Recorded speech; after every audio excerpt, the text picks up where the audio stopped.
Buenos días.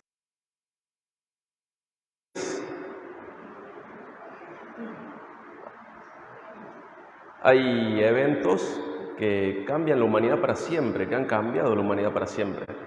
Por ejemplo, el control del fuego cambió la humanidad para siempre. El uso de la rueda cambió para siempre la humanidad. La manipulación de diferentes materiales han producido un antes y un después. Por ejemplo, la manipulación del metal, el uso del plástico trajo cierta revolución también. La electricidad, las telecomunicaciones, la televisión, la internet, los teléfonos celulares, cada invento trajo cambios trascendentes en la conducta de la humanidad. Pero no solo los inventos, sino también que algunas ideas han producido cambios. Y una de las ideas que cambió para siempre la vida de la humanidad fue la especialización del trabajo, ¿sí? La especialización del trabajo fue parte de la revolución industrial. La especialización del trabajo consiste en hacer una cantidad limitada de cosas, pero hacerlo de la manera mejor posible. Descubrimos que lo más eficaz, lo más eficiente no era saber hacer todo, sino dividirnos las tareas y de esa manera seríamos más productivos. Por ejemplo, un artesano podía fabricar un auto, pero les llevaba meses. En cambio, muchos artesanos podían hacer lo mismo, una pieza, una parte, y producir más, y esas partes quedaban iguales y se lograba en menos tiempo poder producir un auto. Uno se encargaba de las ruedas, otro del motor, otro de la chapa, otro de la pintura, y se lograba producir mucho más que si una persona se dedicaba a todo el auto. Nos especializamos.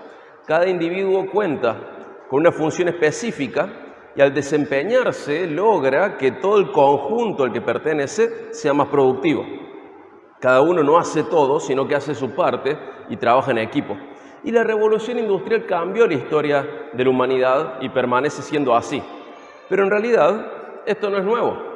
1800 años antes de la revolución industrial, de la primera revolución industrial, Dios ya había diseñado así a la iglesia, un todo formado por personas con una función específica, de tal manera que todos formaran parte de algo mayor, siendo interdependientes pero diferentes.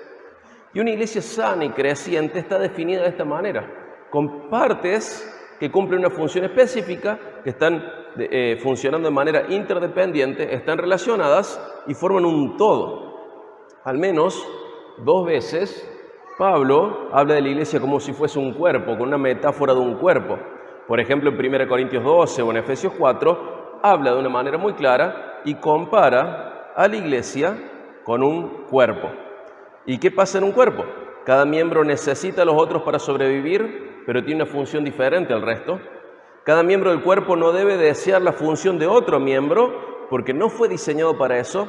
Y cada miembro debe reconocer su función y reconocer la función del otro y cooperar juntos en armonía para el buen funcionamiento de todo el cuerpo.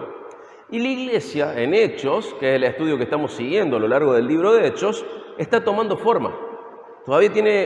Sabemos que la iglesia es un organismo, es una organización, es un organismo vivo, pero todavía está en una faceta casi de ameba.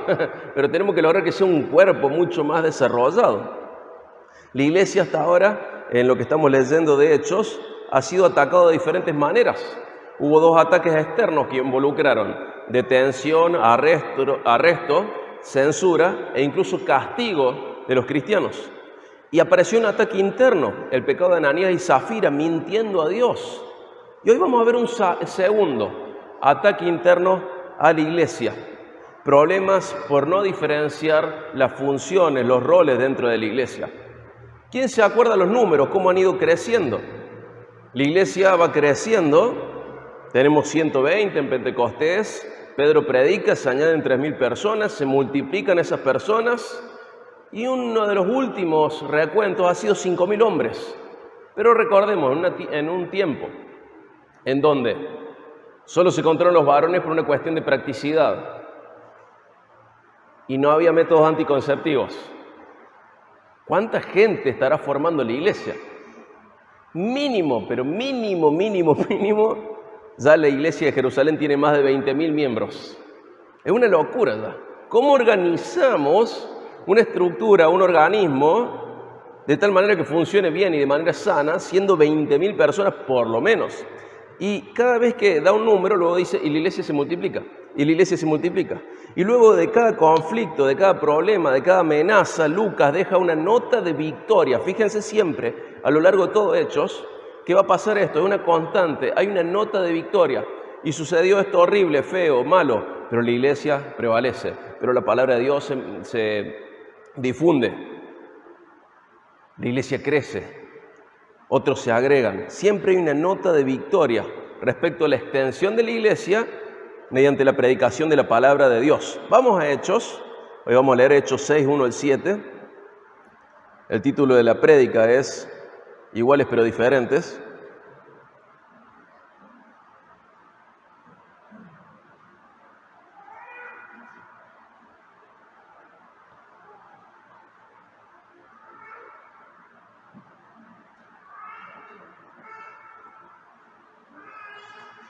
Hechos 6, 1 al 7, pero fíjense como un ejemplo de estas notas de victoria, el Hechos 5, 42. Luego de que los 12 apóstoles fueron encarcelados y azotados, Lucas deja esta nota, 5, 42.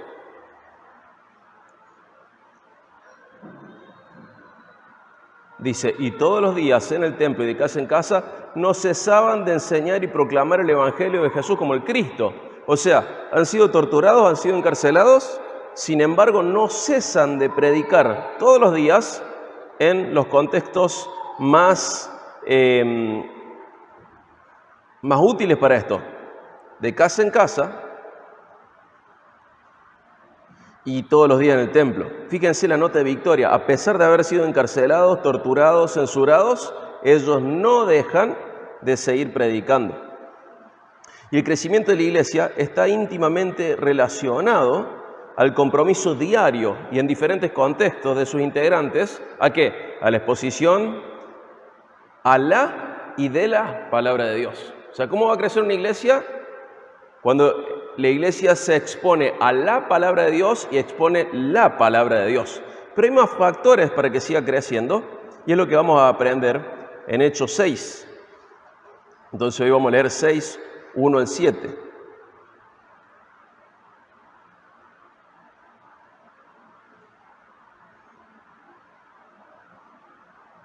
Dice Hechos 6, 1 al 7.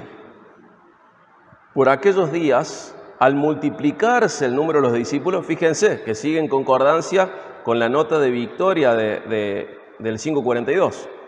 Al multiplicarse el número de los discípulos, o sea, ya eran como 20.000 y se siguen multiplicando, surgió una queja de parte de los judíos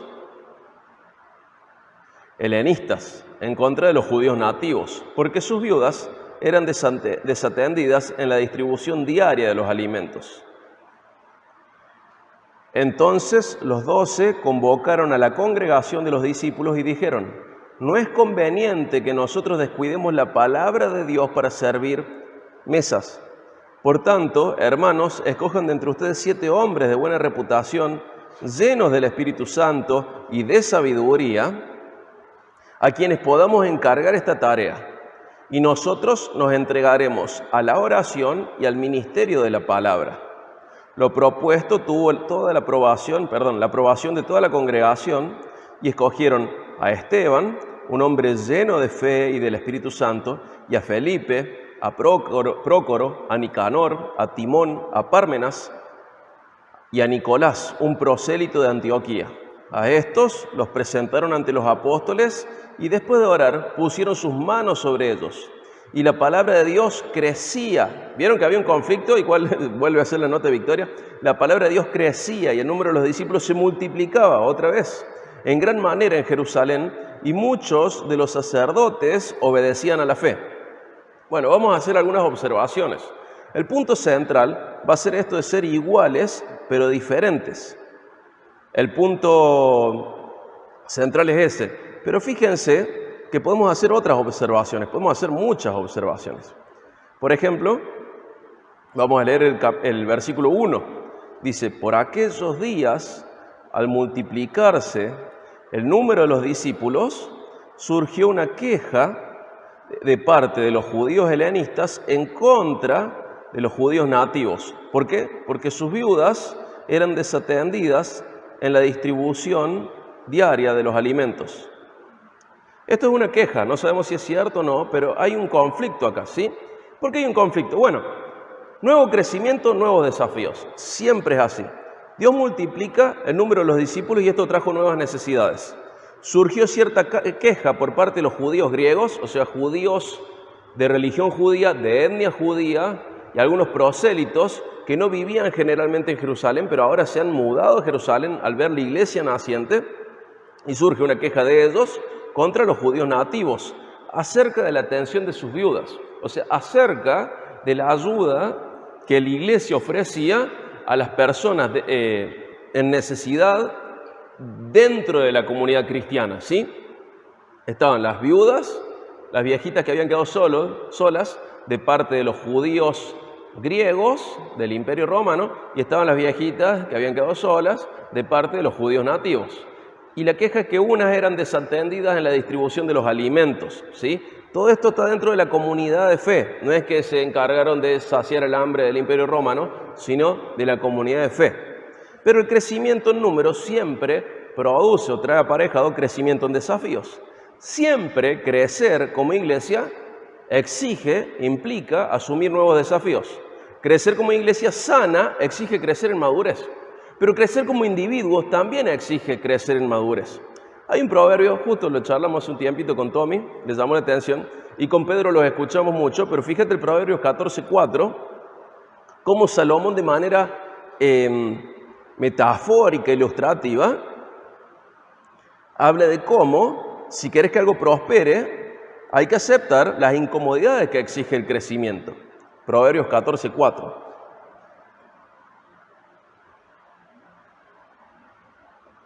Dice Salomón, donde no hay bueyes, el pesebre está limpio, pero mucho rendimiento se obtiene por la fuerza del buey.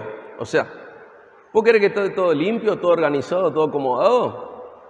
No metas al buey, pero no vas a crecer. ¿Vos querés que la iglesia esté todo acomodado, todo en su lugar, todo prolijo? No vas a crecer. ¿Vos querés que tu vida esté todo ordenado, todo controlado por vos? No vas a crecer, no vas a prosperar. Si querés que algo prospere, hay que arremangarse y aceptar las incomodidades que exige el crecimiento. Dice, mira, el buey es lo que te va a dar la fuerza. Sí, vas a tener que limpiar el establo, pero el buey te va a producir la buena cosecha.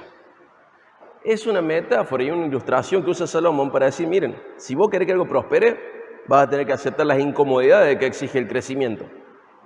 Y la iglesia de Jerusalén podría haberse quedado pequeña si ellos dejaban de predicar públicamente, o si el compromiso no era diario, pero el objetivo no es, de ninguna iglesia, andar dentro de los márgenes de la comodidad. El objetivo de toda iglesia es agradar a Dios. Y Dios les había dado una tarea y ellos se tenían que dedicar a esa tarea de ser testigos de Cristo, y produjo incomodidad. Ellos podrían no haber elegido el templo para predicar, que era una zona pública, y la iglesia no iba a crecer. Podrían haber elegido no ir a las casas todos los días y la iglesia no iba a crecer. Pero Dios les dijo, miren, hagan discípulos. Van a ser mis testigos, les voy a dar poder para esto. ¿Cuándo? Todo el tiempo. Mientras van, hagan discípulos. Entonces, ellos agradando a Dios, predican. Y esto trae incomodidades. Pero es así, el crecimiento siempre exige y implica aceptar incomodidades. Y aplica a la vida de la iglesia y también aplica al crecimiento espiritual individual. ¿Cómo podría haberse ido de la iglesia para que no crezca? Dice que se resolvió el conflicto y que la iglesia se multiplicó y creció. Pero ¿cuál habría sido una solución pragmática y tajante? Se acabó, no le damos nada a ninguna viuda. No predicamos más de día en día, ni de casa en casa, ni todos los días en el templo, porque viene mucha gente y no damos abasto. No. Vamos a aceptar el desafío y nos vamos a poner a la altura del desafío. Hermanos, si usted individualmente o como iglesia o como familia o como lo que sea usted quiere manejar las circunstancias de tal manera que usted esté cómodo, le quiero decir algo, nunca va a progresar de ninguna manera. Pero si usted aprende a crecer y ponerse a la altura de las circunstancias, ahí hay prosperidad. Y la iglesia crece. ¿Pero por qué? Porque ellos vieron el problema y buscaron una solución a la altura de las circunstancias. Ellos crecieron a la altura de las circunstancias. No limitaron las circunstancias a la altura de su comodidad. ¿Me explico? Así es toda la vida. ¿Querés crecer espiritualmente? Vas a tener que aceptar nuevas incomodidades. Vas a tener que crecer y comprometerte de una manera mayor para seguir creciendo espiritualmente. ¿Querés que crezcamos como iglesia? Y bueno, vas a tener que abrazar incomodidades que hoy no estás dispuesto a abrazar. Si no, no podemos crecer. Es así. ¿Estamos dispuestos a crecer? Bueno, nos comprometamos a tomar la sabiduría que Dios da o la fortaleza que Dios da, que son necesarias para que crezcamos. Nos va a dar sabiduría, nos va a dar fortaleza para que crezcamos como iglesia y como individuos. No bajemos nuestro compromiso de tal manera, o controlemos las circunstancias de tal manera que estemos cómodos. No, veamos cómo son las circunstancias y asumamos un mayor compromiso. Y eso es lo que sucede en la iglesia de Jerusalén. Que si bien no es el punto central, nuevo crecimiento implica nuevos desafíos, pero ahora vamos a ir al punto central. Vamos al versículo 2, del 2 al 6.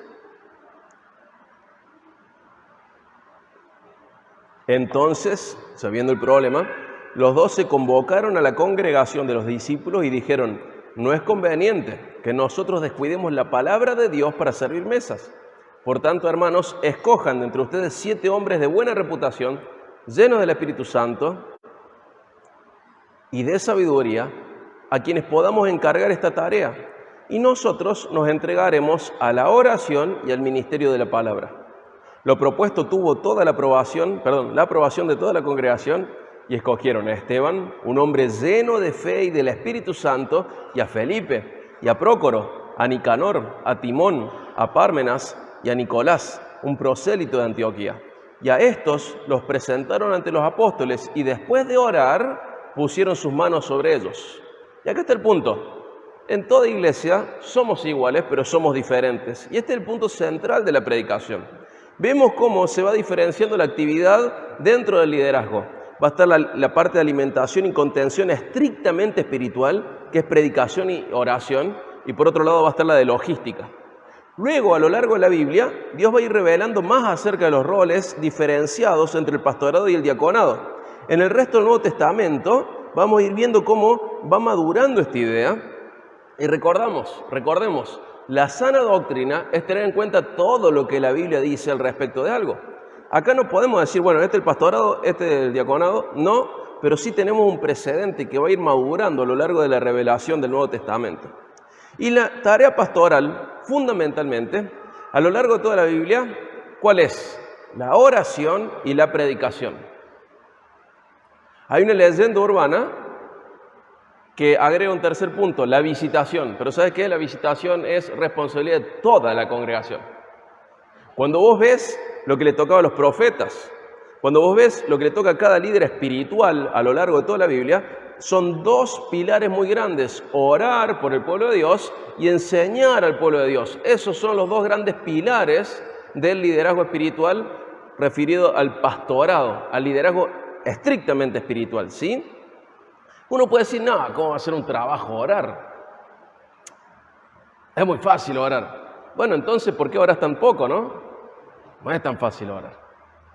Pero los discípulos, mejor dicho, los apóstoles, comprenden que tienen que dedicarse a 2 cosas fundamentales: la predicación y la oración. Y tienen que delegar la logística. ¿Por qué? Porque la tarea pastoral, que es la que ellos cumplen, tiene que responsabilizarse de esto: oración y predicación. No es menos espiritual servir las mesas que predicar. Fíjense los requisitos, el requisito triple para servir las mesas. ¿Qué dice? De buena reputación. Pero no solo eso, sino que tenía que ser reconocida esa reputación por toda la congregación. O sea, tiene que ser reconocido por la congregación. ¿Qué más dice? Lleno del Espíritu Santo y lleno de sabiduría. ¿Sabes qué, hermano? La única manera en la cual puedes ser lleno del Espíritu Santo y lleno de sabiduría es ser un excelente teólogo y obediente a la fe. Y esto para servir las mesas, ¿eh? Así debería proyectarse cualquier tipo de servicio en la iglesia. No hacemos cosas simplemente porque hacen falta que sean hechas. Dice, tienen que ser reconocidos, la gente tiene que decir, mira, tal tiene buena reputación, y la congregación conoce que esa persona tiene buena reputación, y está lleno del Espíritu Santo y está lleno de sabiduría. Qué triste es cuando una iglesia entiende que la función del diaconado es logística, pero descuida su conocimiento espiritual. Piensa que eso es para los pastores nomás. No, hermano, todos tenemos que crecer espiritualmente. ¿Cuál va a ser la diferencia? La diferencia es que el pastorado se va a dedicar más a la enseñanza, pero el diácono debe ser un excelente teólogo, lleno del Espíritu Santo, lleno de sabiduría, con buena reputación, grandes conocedores y aplicadores de la Biblia. Y los apóstoles expresan algo muy llamativo, ¿se dieron cuenta? No dicen, miren, la verdad que si servimos las mesas se nos caen los anillos, hablando en cordobés criollo, ¿viste? Pierdo dignidad si sirvo las mesas, no estoy para eso. No lo dicen en ese sentido. ¿Cómo es lo que dicen los apóstoles? Dice, no es justo, no es bueno, no es conveniente que nosotros descuidemos el ministerio de oración y de palabra por estar sirviendo las mesas. No es que era una cosa menos espiritual que otra. Si vemos los requisitos de los diáconos, es obvio que no. Pero ellos entienden que no pueden hacer las dos cosas. Entonces, que los apóstoles sirvieran las mesas iría de manera reemplazando a su ministerio de oración y de predicación. No pueden hacer las dos cosas. Entonces, dicen, no es bueno que nosotros sirvamos la mesa a costa de enseñar la palabra. No es bueno. Y una traducción acertada también es, no es conveniente, no es correcto, no es justo. Pero no hay una queja, che, no es justo, como cuando un adolescente dice, no es justo, a mí me tocó esto y a mi hermano otra cosa. No, no es una queja.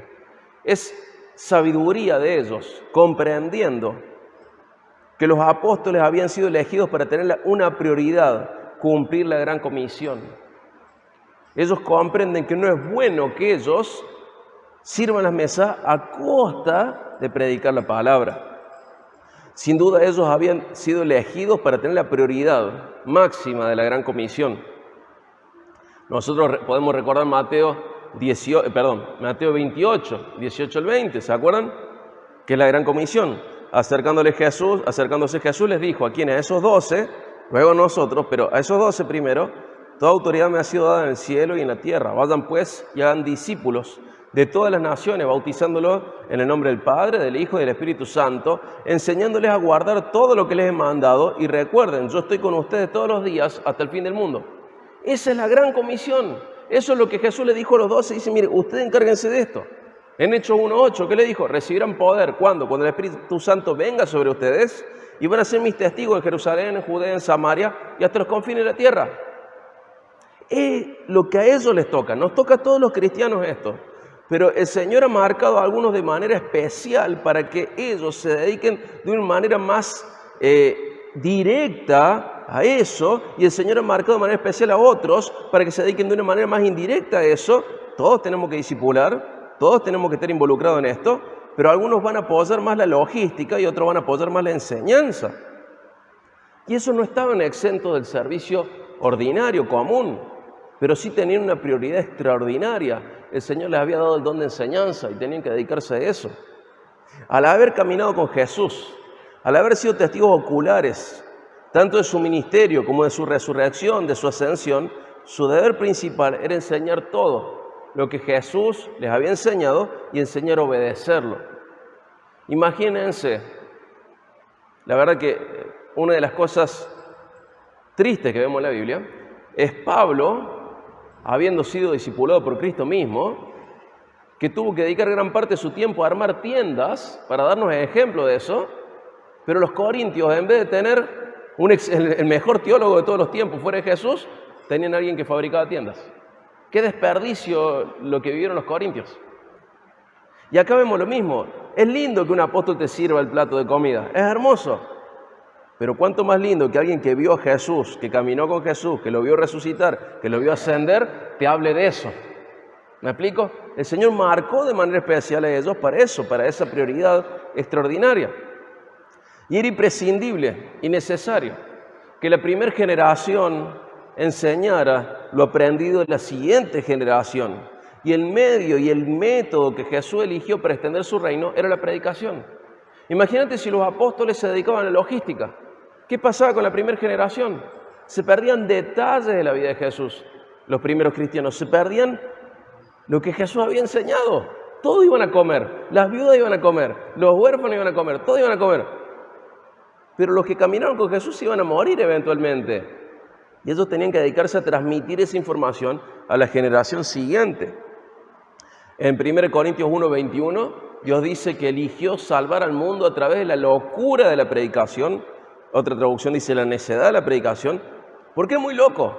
¿Cuál es el medio que el Señor usa para salvar a la gente? La predicación.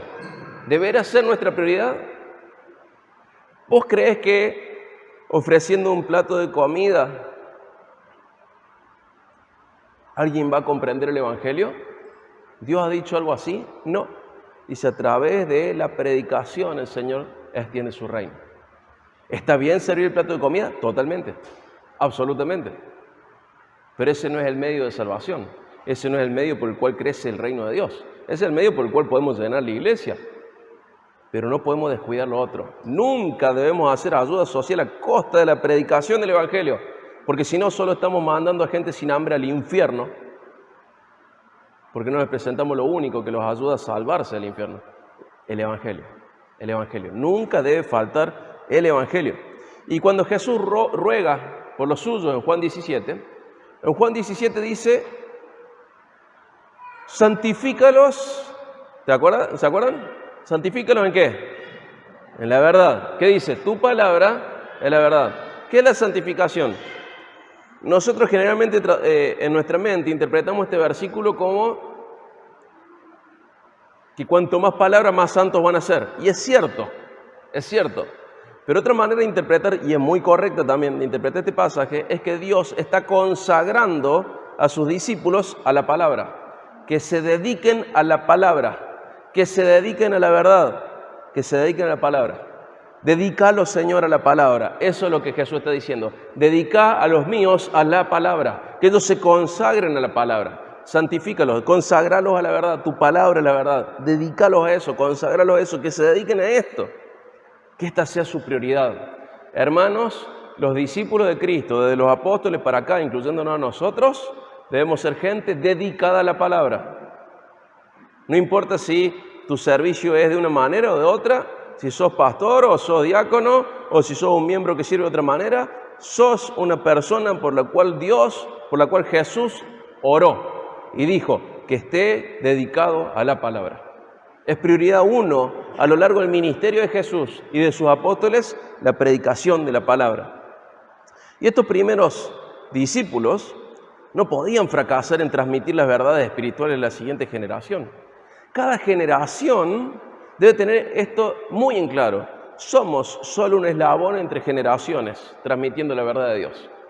Lo peor que nos puede pasar como generación es fracasar en transmitir la verdad a la generación siguiente. Es ser el último eslabón de una cadena. Cuando ellos, los de la Biblia, hicieron esto, los problemas de las viudas dejaron de ser relevantes, porque aparentemente se solucionó. Pero lo más importante fue el resultado. ¿Qué dice el versículo 7? Volvemos a Hechos 5. ¿Qué dice el versículo 7?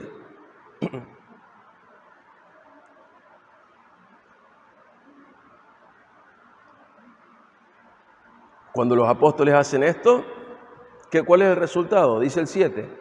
Y la palabra de Dios crecía y el número de los discípulos se multiplicaba en gran manera en Jerusalén y muchos de los sacerdotes obedecían a la fe. Fíjense, ya tenemos un tema centrífugo acá. 12, 120, 3.000, 5.000 hombres. Y entre cada una dice, y se multiplicaba, y se multiplicaba, y se multiplicaba. Y ahora tenemos como 20 y ya está afectando a ¿quiénes? A los sacerdotes, gente. Los sacerdotes ya están inclinando su corazón a Dios. Hay sacerdotes que han dejado la idea rudimentaria del judaísmo y están abrazando a Cristo. Pero fíjense que cuando hubo un desafío, ellos comprendieron que estaba bien el desafío, que iban a estar a la altura de las circunstancias, que eran iguales, pero eran diferentes en roles. Y la iglesia crece tanto que ya afecta incluso a los sacerdotes. ¿Pero cómo es? La palabra de Dios crece, el número de los discípulos se multiplica, los sacerdotes obedecen a la fe, muchos de los sacerdotes obedecen a la fe. Pablo, años más tarde, también enseñaría la importancia de que cada integrante del cuerpo de Cristo hiciera su parte correspondiente para que el pueblo de Dios crezca. ¿Sí? Fíjense, tenemos en Hechos, cada uno con su función específica. Somos iguales en valor, en dignidad, en gloria, en Cristo. Somos iguales en un montón de cosas, pero tenemos funciones diferentes. Hermanos, ustedes van a ministrar en esto y nosotros vamos a ministrar en esto. ¿Y qué pasó? ¡Bum! Explotó la iglesia y creció más, porque cada parte cumplió con su función específica. Fíjate cómo le dice Efesios 4:16, que es un versículo que hemos mencionado muchísimas veces y que en la mayoría de las traducciones directas es muy difícil por su gramática. En NTV es muy clara. Pero fíjese Efesios 4:16, hablando de Cristo, dice: de quien todo el cuerpo, estando bien ajustado y unido por la cohesión de las coyunturas que las coyunturas proveen, conforme al funcionamiento adecuado de cada miembro, produce el crecimiento del cuerpo para su propia edificación en amor. Dice que según el funcionamiento correcto de cada miembro de ese cuerpo, produce que el resto del cuerpo crezca en amor. O sea, crezca y esté en amor. Las dos cosas son ideas diferentes. Que crezca y esté en amor. ¿Quién lo produce? Cristo. ¿Pero qué tiene que hacer cada miembro? Conocer su propia función y ejercerla de manera correcta. ¿Querés que la iglesia crezca, esté sana, esté llena de amor? Cumplí con tu función. Pregúntate una y mil veces, ¿cómo sería la iglesia si todos tuvieran mi compromiso? Tu compromiso. ¿Cómo funcionaría la iglesia si todos tuvieran tus márgenes de comodidad, tu compromiso? ¿A dónde llegaría la iglesia? Si todos imitaran tu compromiso con la iglesia, ¿a dónde llegaría? ¿Cómo sería?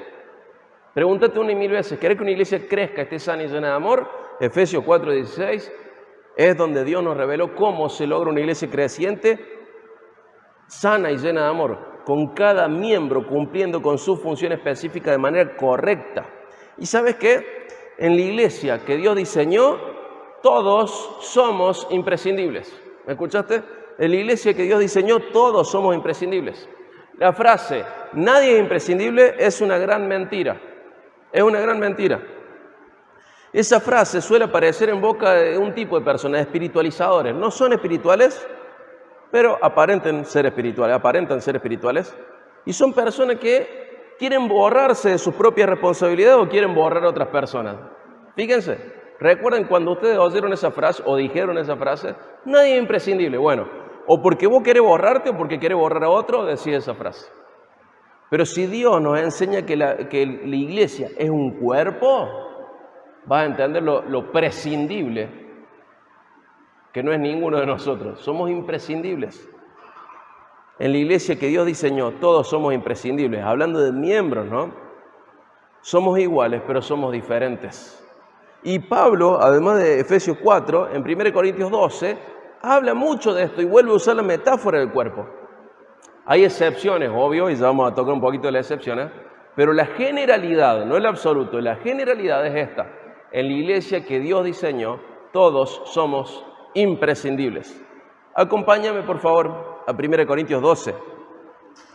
Vamos a leer algunos versículos salteados en 1 Corintios 12.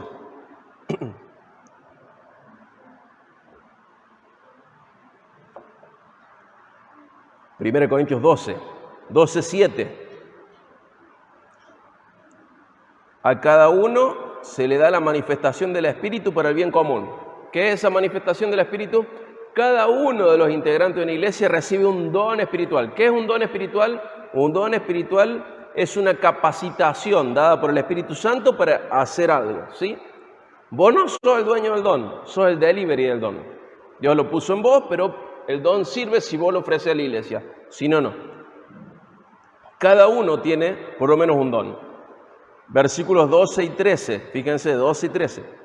Porque así como el cuerpo es uno y tiene muchos miembros, hablando del cuerpo humano, pero todos los miembros del cuerpo, aunque son muchos, constituyen un solo cuerpo, así también es Cristo. El 13. Pues por el mismo Espíritu todos fuimos bautizados en un solo cuerpo, ya judíos o griegos, ya esclavos o libres, y a todos se nos dio a beber del mismo Espíritu. Dice, miren, ustedes son una sola cosa espiritualmente, pero son como un cuerpo. Son muchos miembros, pero en realidad son un solo cuerpo. Cristo es la cabeza, pero son un solo cuerpo. Podemos tener un montón de miembros, pero son un solo cuerpo. Y fíjate el 21. El ojo no puede decirle a la mano, no te necesito, ni tampoco la cabeza, los pies, no los necesito. ¿Va quedando clara la idea? Dice, no puedo decirte, vos no sos imprescindible, yo no te necesito a vos. Dice, no podemos decir eso. Fíjense el 25 al 27. A fin de que en el cuerpo no haya división, que nadie le diga que no es imprescindible a otro, que no haya división, sino que los miembros tengan el mismo cuidado unos por otros. Si un miembro sufre, todos los miembros sufren con él. Si un miembro es honrado, todos los miembros se regocijan con él. Ahora bien, ustedes, iglesia, son el cuerpo de Cristo y cada uno individualmente un miembro de él. Dice, mira hermano, sos un miembro dentro de un cuerpo. Si vos decís, mira, yo no soy imprescindible y te vas, ¿qué te va a pasar? Te vas a morir. Como con cualquier miembro que se va de un cuerpo. Si vos le decís a otro miembro del cuerpo, mira, no soy imprescindible, andate, rajá de acá. ¿Qué le va a pasar al otro miembro? Se va a morir. ¿Pero qué te va a pasar a vos? A ver, es verdad que yo puedo seguir viviendo si me falta una pierna. ¿Es verdad o no es verdad? Pero no quiero vivir sin mi pierna. ¿Es imprescindible? Sí, de una manera es imprescindible. De otra manera es prescindible. Pero mejor vivir con las piernas, ¿verdad? ¿Y si falta un ojo? ¿Y si falta una oreja? ¿Si falta una nariz? Y acá tengo que entender varias cosas. Somos iguales, ¿en qué? Somos miembros. En la categoría de miembros somos iguales, pero somos diferentes. Y el ojo, por más que quiera, no puede agarrar algo. Inténtalo. Con el párpado, no, con el ojo. Intenta agarrar algo. Va a ver qué incómodo. Alguno intenta cada tanto agarrar algo con el ojo. Pero no está hecho para eso el ojo. ¿Y sabes qué necio es ver un ojo queriendo agarrar algo como si fuese mano? No sirve. O imagínate que las orejas dijeran, yo quiero caminar. Imagínate lo necio que sería intentar caminar con las orejas, por más orejones que seamos. No. Tengo que entender que soy igual al otro en mi condición de miembro, pero soy diferente en la función que Dios me dio. Y lo tengo que entender. Y cuando yo no quiero respetar mi función, caigo en necedad. Porque Dios no me capacitó para algo diferente. Dios me dio una forma, me dio dones, pero son para una función. Y cuando yo quiero ejercer otra función, soy ridículo. Un hombre decía, es una frase del seminario, dice, no, yo tengo el don de enseñanza y tengo un llamado a la enseñanza. Y el profesor le dijo, mira, me parece que la congregación no tiene un llamado a escucharte porque sos terriblemente aburrido y no sos claro. No estamos para entretener, pero estamos para enseñar, para que la gente comprenda lo que la Biblia dice. Y a veces queremos la función de otro miembro y en realidad Dios no te dio ese don. ¿Por qué no te lo dio Dios? Sabrá Dios. Frase nunca mejor aplicada. ¿Puede ser que cambie con el tiempo algo? Sí. Felipe hoy es anunciado como alguien que va a servir las mesas, pero ¿quién es después Felipe? Felipe el evangelista. Es el que aparece. El Felipe después del resto de Hechos no es Felipe el apóstol. Es otro Felipe, es el que servía las mesas y luego va a ser Felipe el evangelista. Pero habrá tenido Felipe ¿cuáles dones? El de servicio y el de evangelismo, y el Señor lo termina apartando de una manera sobrenatural para el evangelismo. Lo arrebata y lo lleva a otro lado. Pero ya lo vamos a ir viendo eso. ¿Pero a qué voy? Cada miembro es igual a los otros en una categoría. Somos miembros del cuerpo de Cristo, pero somos diferentes en funciones. Aunque es verdad que un cuerpo puede sobrevivir sin una mano, sin un pie, sin un ojo, sin alguna otra parte, está muy lejos eso del plan original del Creador. En el plan original del Creador, cada miembro es imprescindible. En el diseño original de Dios para la iglesia, cada uno es imprescindible. Ahora, hay tres maneras de relacionarnos con el cuerpo. Puedo ser un miembro sano, pero también puedo hacer otras dos cosas. Puedo ser una prótesis. Alguno tendrá prótesis en los dientes, lo más normal. Hoy no es normal tener una prótesis de pierna o de brazo o de ojo, pero sí lo hay también. Pero ¿cómo es una prótesis en un cuerpo? Un compromiso variable.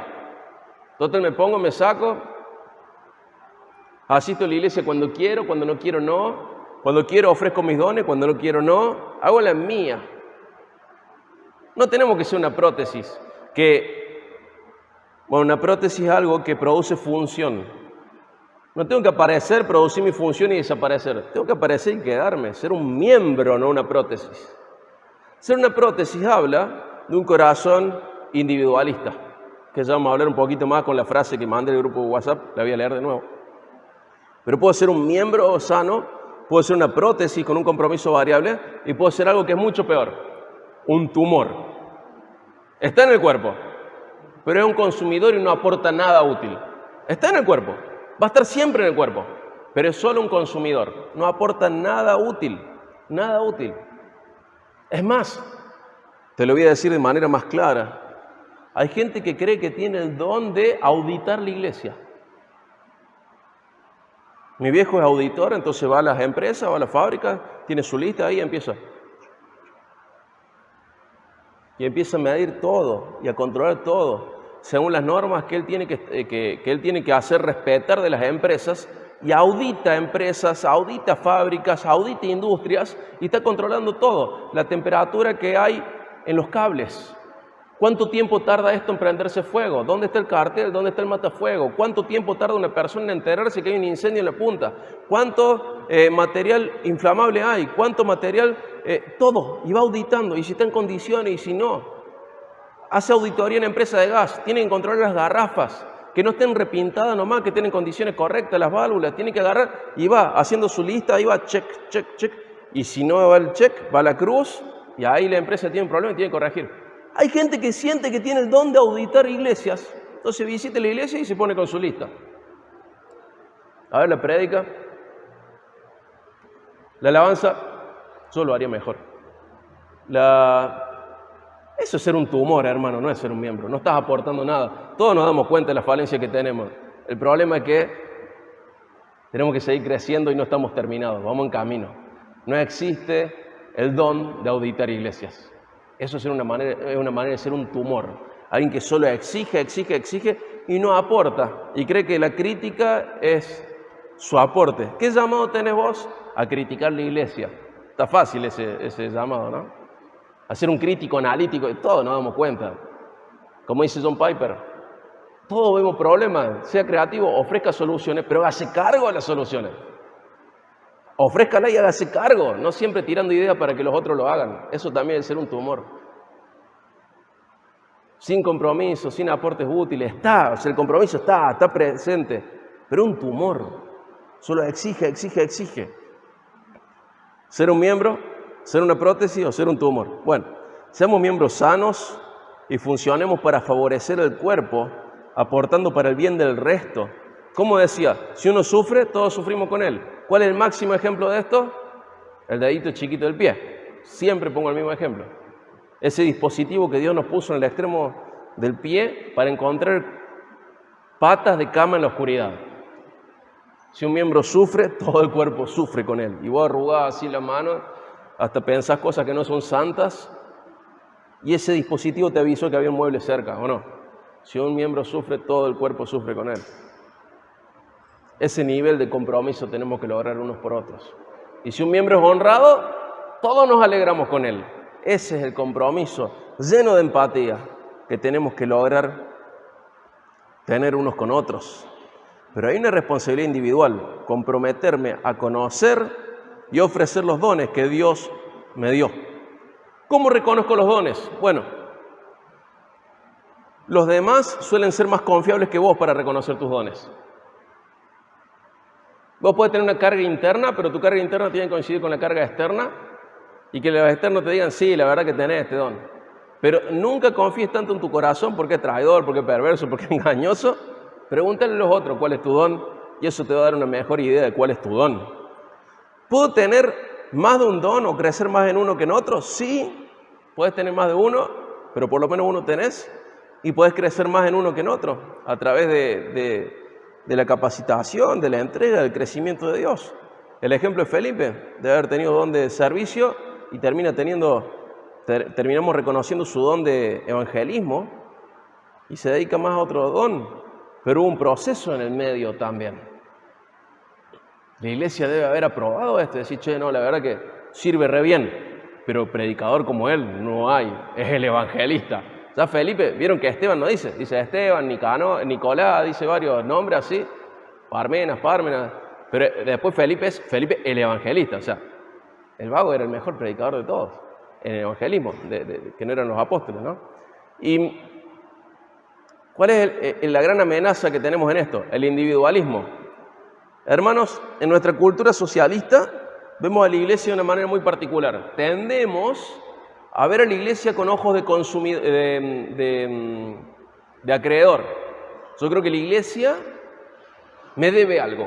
Y voy a la iglesia y me debe. Y yo le tengo que delegar responsabilidad a la iglesia. Que críe a mis hijos, que le enseñe a mis hijos cómo deben comportarse. Es una idea socialista, no es la idea bíblica de iglesia. Y el capitalista tiene otra idea, que ve a la iglesia con ojo de consumidor. Voy a ver y voy a tomar lo que quiero. Y como decía Tommy en la prédica anterior, es como ir a Subway y decir, bueno, quiero mi sándwich, pero lo quiero con esto, sin esto, con esto, con esto. Y arman la iglesia a su gusto y a antojo, y no es así. Ni somos acreedores de la iglesia, ni somos consumidores de la iglesia. Somos miembros de un cuerpo. Y la gran amenaza es el individualismo. Y leyendo la frase de, no sé cómo se dice este nombre, pero se escribe Jaume Llenas, de un libro que se llama Discipulado Relacional, dice así: algo que define nuestra cultura actual es el individualismo.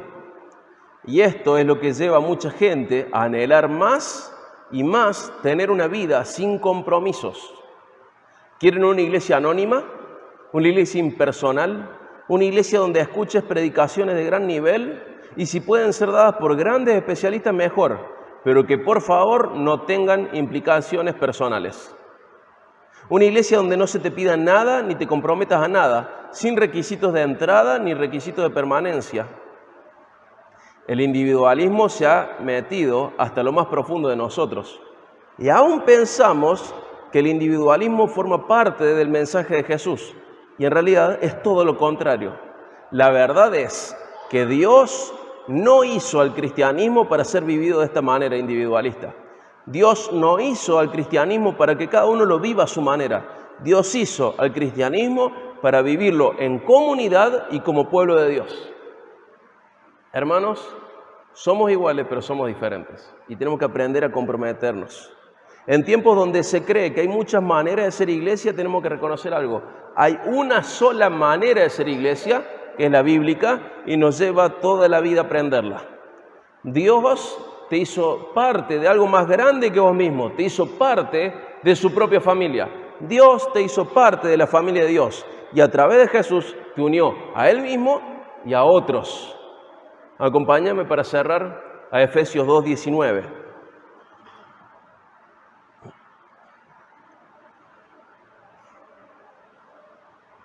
Efesios 2:19.